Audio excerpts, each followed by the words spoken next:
Before Mahavir Swami means Parsnath, up to Parsnath time, there were only four Mahavrats. While Mahavir Swami introduced the fifth Mahavrat, which is Brahmacharya. Okay, not the Aparigraha. Aparigraha was there, or the part of it. Brahmacharya is the one what Mahavir Swami introduced uh, to it.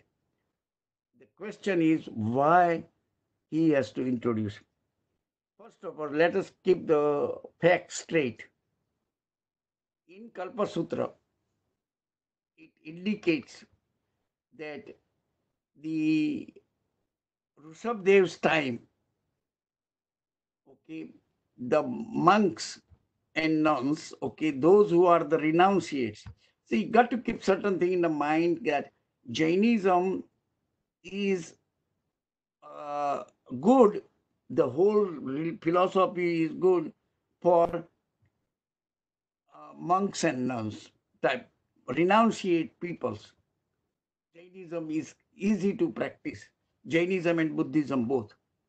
The whole renunciation tradition just started in the Sraman tradition, and it becomes very convenient sadhak dasha. Sadhak dasha means no, you don't have anything, you just go and beg for food, only one meal a day, because that's the maximum you need for your healthy survival. No, another meal we are eating, it is only for doctors. Okay, otherwise they will go hungry. You see what I'm trying to say? Because we don't, but culturally we are programming 2 meals a day, or sometimes even breakfast, including no 3 meals a day. Do we really ask ourselves, is it really needed to the body? And most of the time, you will find the answer is no, unless you have some problem, physical problems, whatever the things are. But just forget about that situation. What we are trying to tell you, okay, that you need the food now here, and you need one meal a day for healthy survival. In Rishabdev time, on the first Tirthankar, it has a similar situation what Mahavira faced in his time. The middle 22 Tirthankars, they had only four Mahavrats. And with the understanding that the last Mahavrat, which is Aparigraha, includes Brahmacharya, because in the old culture, all right, possession uh, is called the the women did not have that freedom what man had it. Okay, so women were part of the property considered. And if you look at so many stories in the Jainism, Danna Salibhadra stories, when Salibhadra decided to renounce the world, okay, and he had 32 wives, and he decided to give up one wife a day, and at the end of 32 days, he will take Diksha. Okay, look at it. No, Draupadi, Chandanbala, Mahavir's time, she was sold on the street. What I mean that when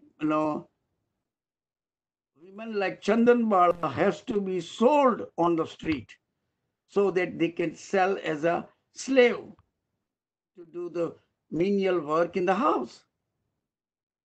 All right, women did not have, even in this country in America. Okay, When did the women got the right to vote?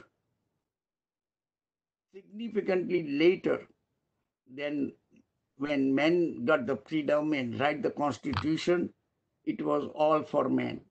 Then they got to pass no amendment for the women.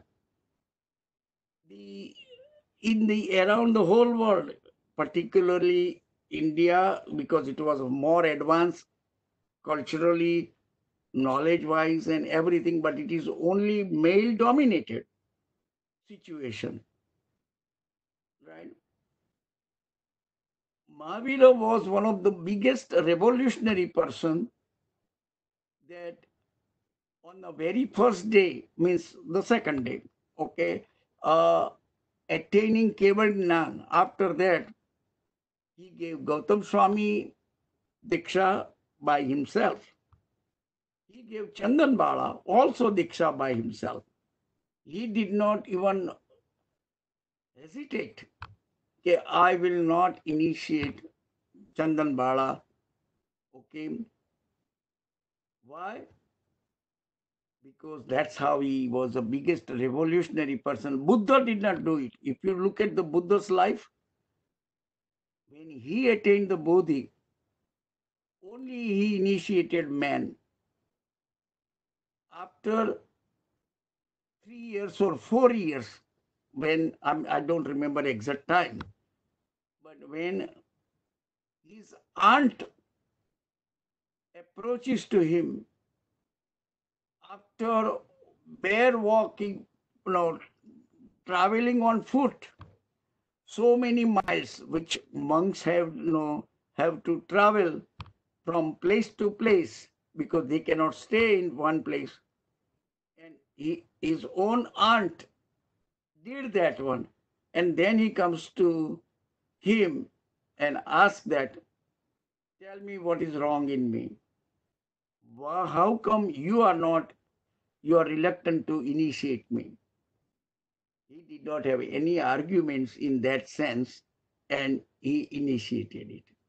Okay, what I'm trying to tell you that the Mahavira was a biggest revolutionary person.